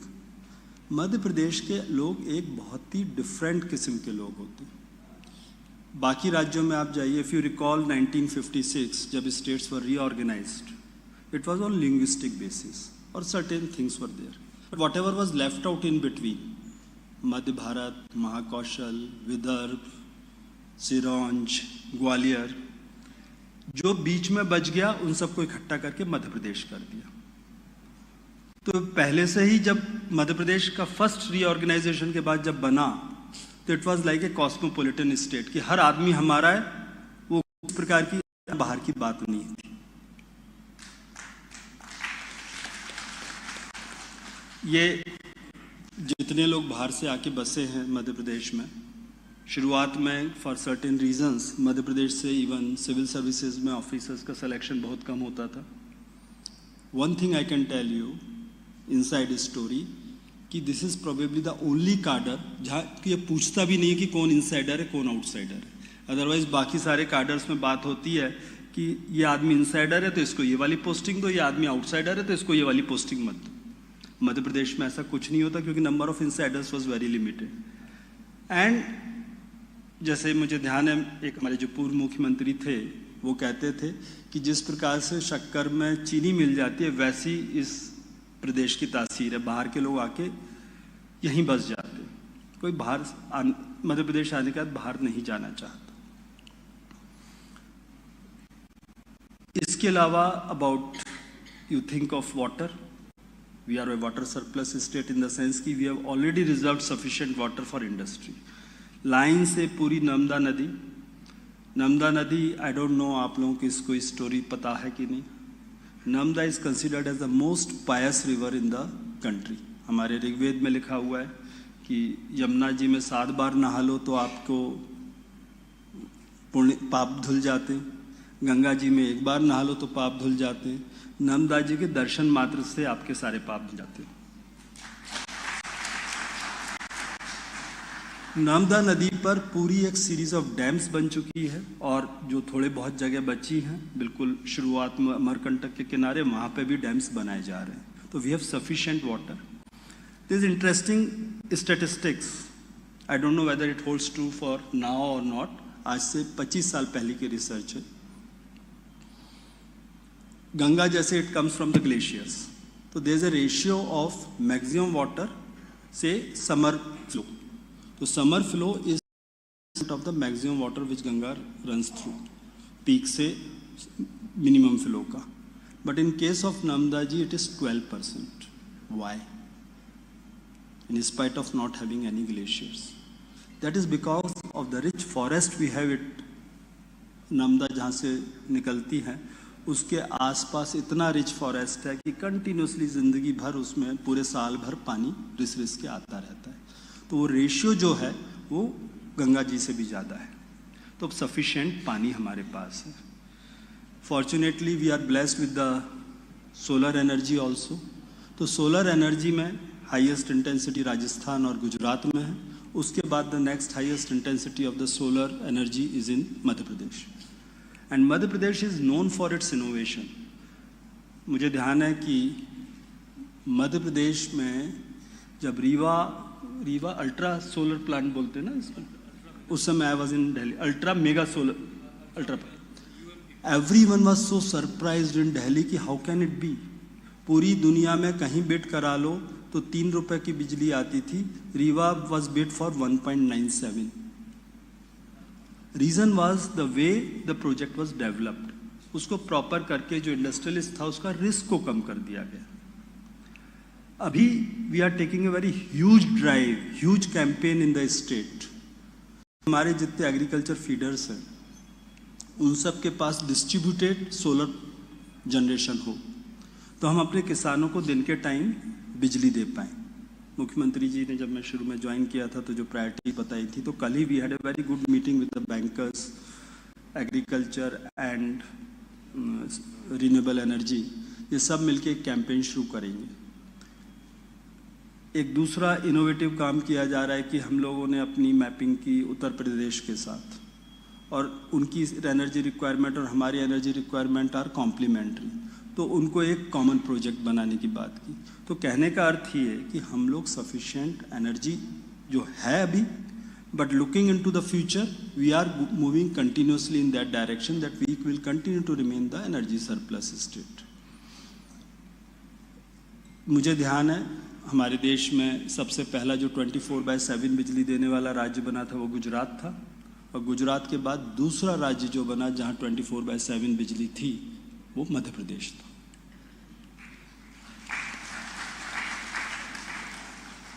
Madhya Pradesh में लगभग सभी चीज़ों में पीपल आर इनोवेटिव। एक और चीज़ जो देश के स्तर पर लोग मानते हैं कि is one of the most open, available होती है आपकी समस्याओं के लिए सुनने के लिए, कंपेयर टू अदर स्टेट्स जहां सीनियर ऑफिसर से मिलना मुश्किल होता है। यहाँ पे कलेक्टर तो गांव-गांव में दिख जाते हैं घूमते हुए, जो कि दूसरे राज्यों में शायद उतना नहीं दिखते, तो it is more easily approachable. इन्हीं सब चीज़ को एक और इनोवेटिव चीज़ मैं बताना चाहूँगा जिससे आपको रिफ्लेक्शन होगा कि मध्य प्रदेश में जो हमारे लीडर्स हैं और जो हमारी ब्यूरोक्रेसी है उसकी सोच क्या है। आपने एक एक्ट का नाम सुना होगा, public service delivery guarantee act. Madhya Pradesh this was the original thought जो मध्य प्रदेश की लीडरशिप और ब्यूरोक्रेसी ने मिलकर रखी थी दुनिया के सामने, और आज ये लगभग सभी राज्यों ने इसको कॉपी किया है। क्योंकि हम अपने जो आम नागरिक है उसकी जो तकलीफ है, जो हमारे पास किसी काम के लिए आता है, उसको एक कानून के तहत गारंटी देके एक समय सीमा में पूर्ण करना चाहते हैं। मैं सिर्फ आप लोगों से इतना कहूँगा कि ये जो 2 दिन आप पाए हैं, please see for yourself, interact with our people, आपस में क्या अपॉर्चुनिटीज़ है इसको समझें। जो बात हो रही है, जब हम लोग विकसित भारत की बात करते हैं, as secretary industries I used to lead delegations to international conferences, Davos etc. वहाँ जाके हमारी एक बेसिक पिच थी, और दुनिया मानती है इस बात को कि India is the bright star, only hope अगले कुछ सालों में। और ये जो हम लोग जब बात कर रहे हैं कि 2047 तक $30 ट्रिलियन की इकोनॉमी होंगे, ये शुद्ध रूप से बहुत डिटेल्ड एनालिसिस है, इसका पूरा ब्लूप्रिंट हमारे पास है। I was part of almost every team जो ये डिज़ाइन कर रहे थे हम लोग। इंडस्ट्री, कॉमर्स एंड इंडस्ट्री का जो विज़न बनाया गया और इंफ्रास्ट्रक्चर का विज़न बनाया गया, दोनों का I was core group member, क्योंकि पहले मैं इंडस्ट्री सेक्रेटरी था, बाद में रोड सेक्रेटरी था।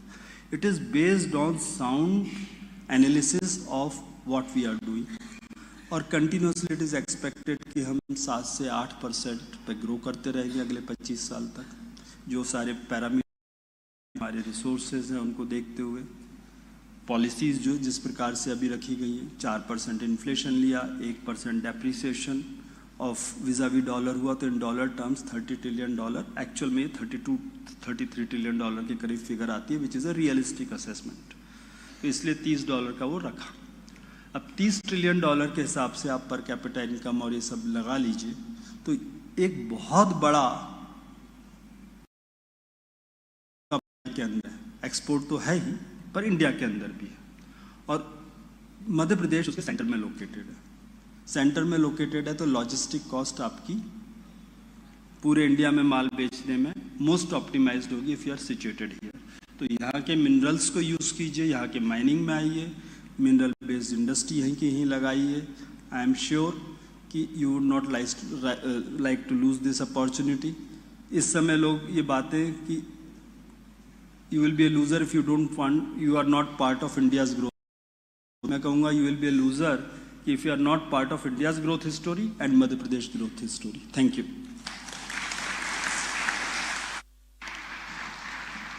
थैंक यू सर, बहुत बहुत धन्यवाद आपका। आपके शब्द हम सभी के लिए बहुत मायने रखते हैं। और सर ने नर्मदा नदी का भी जिक्र किया, तो मैं आप सभी को बताना चाहूँगी कि सारी नदियाँ पूर्व दिशा में बहती हैं और नर्मदा एकमात्र ऐसी है जो उल्टी दिशा में यानी पश्चिम दिशा में बहती है। आगे बढ़ते हैं कार्यक्रम में। और now for the vote of thanks I would like to call Shri Ashish Vaishya sir, chairman CII Madhya Pradesh and chairman Shri Giriraj Steels. Please put your hands together for Shri respected Shri Anurag Jain sir. As an industrial body, we are always listening about the growth of India, mainly through industry, road and Gati Shakti. So now all three are within our state. So it's a proud moment for all of us. The three growth engines of Madhya Pradesh, steering the growth of Madhya Pradesh. Welcome back to home state. Welcome, Dr. Ma'am. You are also part of Madhya Pradesh. We have got a very robust bureaucratic system which has created a wonderful EODB in Madhya Pradesh, which has become a jealous point for all the states. And the person steering this system, Sanjay Shukla Sahab, Raghavendra Singh Ji, welcome sir. Deloitte, it's always delight to listen to Deloitte. Welcome Deloitte. Anurag Chaudhary Ji, welcome, welcome. Of Indian Industry I can tell you that whenever we are going to other states, people are anxious and curious listening about Madhya Pradesh. They are anxious because we are eating their business. We are diverting their investment. I've got a chance to visit Kolkata and Gujarat, and most of them are saying that you are redefining policy at every moment. How we are going to cope up with your speed? Previously, you used to have one investment summit in 2 years. Now you are having 6, 7, 8 investor summits in 1 year, and all are hugely successful. So, sir, I personally believe that as an industrialist of Madhya Pradesh, it's a proud moment for all of us to be in Madhya Pradesh and from Madhya Pradesh. So, a give round of applause for the government officials of Madhya Pradesh and the leadership of Madhya Pradesh. So the only thing we used to... Sir, I'll come for them also. Sir, normally whenever we are thinking about the industry, the only thing we used to feel is that we are somewhere lacking in mining sector. We were very good in agriculture, not very good, we were the best in agriculture. We were very good in industry. The only thing we were lacking in mining. So I think today we have filled that void. And sir, like you, I am also from Gwalior. My hometown is from Gwalior. तो sir मेरे बुजुर्ग लोग एक बात कहते थे कि खजाना तभी मिलेगा जब जमीन खोदेंगे. तो आज अगर हम माइनिंग की बात करते हैं तो हम आज जमीन खोद के प्रदेश के लिए खजाना निकाल रहे हैं. और ये आज का दिन सर ये एक माइलस्टोन है हमारे मध्य प्रदेश की ग्रोथ में, क्योंकि माइनिंग जो हमें ग्रोथ देने वाली है, we are one of the richest mineral rich state, हम उसको एक्सप्लॉइट नहीं कर पाए. और बहुत सारी चीज़ें सर आई ओपनर आज मेरे लिए भी रही. जब मैं वहाँ पे गया एग्जीबिशन में आपके साथ ही, पत्थर को मैं राजस्थान का समझ के खरीद के लाता था, पता लगा वो मंडला से निकलता है. मेरी फाउंड्रीज हैं सर, मैं मैग्नीज और सिलिको मैग्नीज लाता हूँ, and I use to believe them कि वो छत्तीसगढ़ से आ रहा है, but I came to know कि हम ये सब मध्य प्रदेश से ले रहे हैं. So it's a big eye opener for all of us, sir, and we sincerely thank to you. Sir, मेरे जो इंडस्ट्रियलिस्ट भाई हैं, they are part and parcel of growth engine of Madhya Pradesh. And as you rightly said, sir, कि मध्य प्रदेश एक समावेशी राज्य है. यहाँ पे आके कोई अपना कोई पराया नहीं रहता. My family also came from Rajasthan, but we proudly say कि we are from Madhya Pradesh. और हम राजस्थान वालों को कहते हैं कि हम आए, हमने ग्रो किया, आप भी आइए, आप भी ग्रो करेंगे. तो जो मध्य प्रदेश में नहीं है सर, उसको एक ही बात कहूँगा कि अगर भविष्य बनाना है, पैसा कमाना है और आत्मसंतुष्टि चाहिए तो मध्य प्रदेश में आइए. My sincere thanks to persons, to all the organisers, everybody. Thank you for being here. And sir, on part of industry I assure you कि हम दो पैरेलल्स नहीं चलेंगे सर, ट्रैक की तरह. गति शक्ति में सर आप पैरेलल चला रहे हैं, हम सर आपके ही इंजन में बैठ के साथ में चलेंगे. Thank you sir. Thank you so much, Ashish ji. Now we will be moving for technical session. So for that, the first technical presentation for that I would like to call Shri Arun PV, Computer Science Engineering Group, IIT.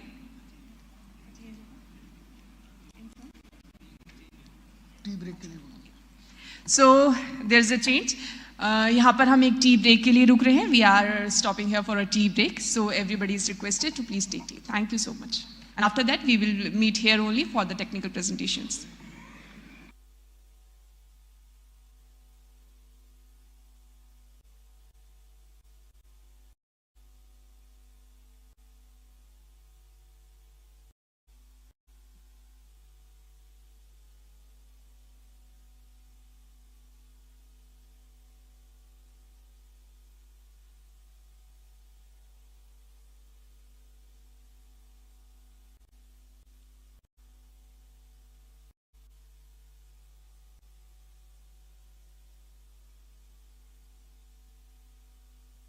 मेरा मध्य प्रदेश संवर रहा है, सुनहरे अध्याय गढ़ रहा है, नई कीर्तिमान रच रहा है, नित्य नई उड़ान भर रहा है, आध्यात्मिक और सांस्कृतिक पर्यटन का केंद्र बन रहा है, विरासत की दहलीज पर विकास का हाथ थाम सबको साथ लेकर चल रहा है। मेरा मध्य प्रदेश संवर रहा है। राम वन गमन पथ के निर्माण से प्रदेश के 23 स्थानों की तस्वीर बदलेगी। सलकनपुर में देवी लोक, ओरछा में श्री राम राजा लोक के निर्माण से एक और जहां धार्मिक पर्यटन को बढ़ावा मिलेगा, वहीं दूसरी ओर रोजगार के नए द्वार भी खुलेंगे। श्री कृष्ण पाथे का निर्माण कृष्ण की शिक्षाओं और कर्म से अवगत कराएगा। बढ़ेगा धार्मिक पर्यटन, प्रदेश के विकास को लगेंगे पंख।